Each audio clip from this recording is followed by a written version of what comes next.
The steel beam with more than 600 signatures from residents has been hoisted in the new stadium under construction downtown.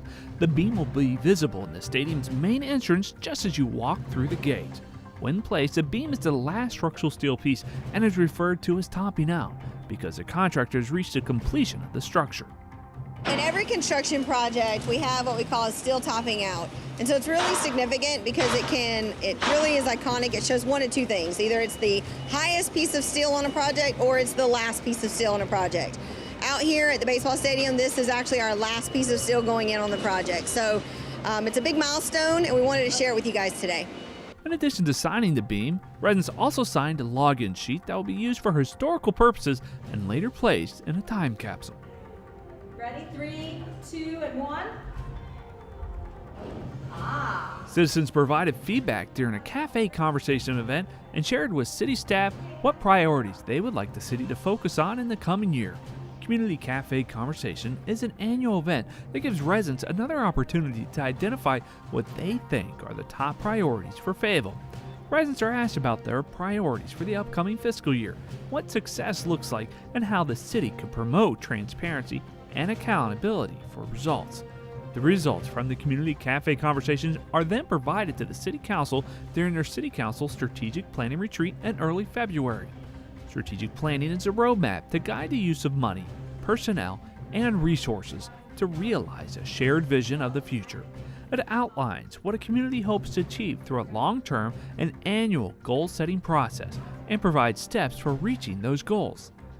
Priorities expressed by residents in this year's Café Conversation were public safety, increased job creation, and affordable housing.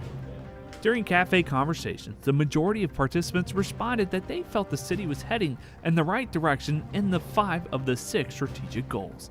The one goal that the majority of participants did not feel the city was moving in the right direction on is maintaining a high-quality built environment.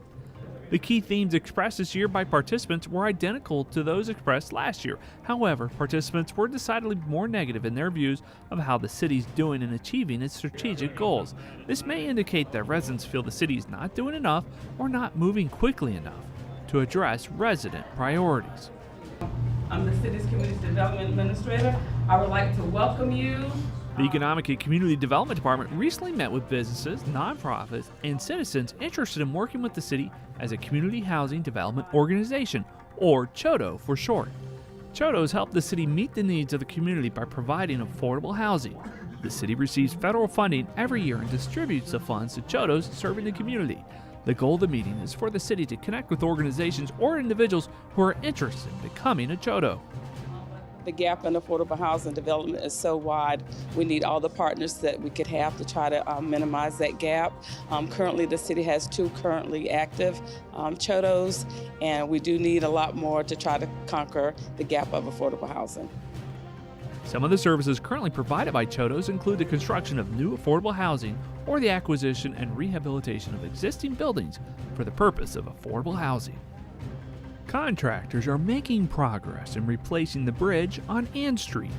The original bridge was built in 1923 and was damaged by fires in 2012 and 2013.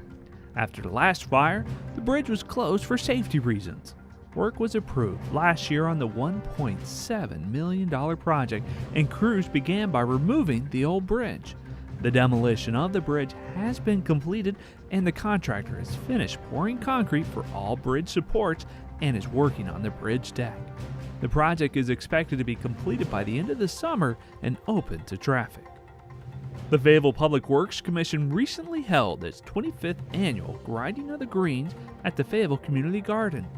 The annual event has become a Fayetteville holiday tradition and provides a way for residents to not only recycle their Christmas trees, but enhance our community by diverting much of the wood mulch material out of our landfills. The annual event is a partnership between the Fayetteville Public Works Commission, Cumberland Fayetteville Parks and Recreation Department, and Duke Energy Progress. Mulch from the event is used by the Fayetteville Community Garden and other local parks. Volunteers from the Fayetteville Public Works Commission, Duke Energy Progress, and the local community worked hard in running the former Christmas trees through chippers so they can help beautify our community as mulch at the Fayetteville Community Garden and city parks across the area.